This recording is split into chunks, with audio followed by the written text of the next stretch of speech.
Good morning mga kabakyard. Andito tayo sa ating mini integrated farm. Ayan.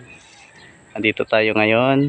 Ayan, kung mapapansin nyo sa ating background, malinis na ang ating mini farm. Ayan, andun sa banda ron yung ating mga iba't ibang klase ng damo na galing dito sa ating lote na nilinisan at pinalinisan. Yun ay gagawin nating mga pataba or natural fertilizer para sa ating mga halaman. Mga kabakyard, meron na tayo ditong mga tanim na inilagay na nauna. May mga sitaw na tayo dyan sa mga gilid ng ating bakod. Okay, kung mapapansin nyo dito, meron na tayong mga tumubo na sitaw. Ito. Ayan. So single lang ang paglalagay natin. Lahat ng gilid ng bakod nilagyan natin para ang sagyan paglaki nila, meron na silang gagapangan.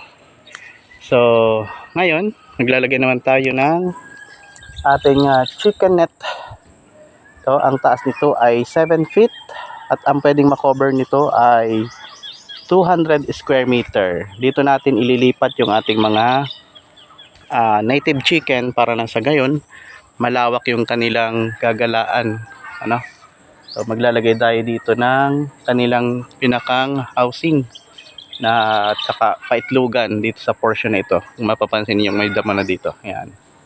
Lalagyan natin dito ng kanilang housing at saka paitlugan. Yung iba namang portion, lalagyan natin ng mga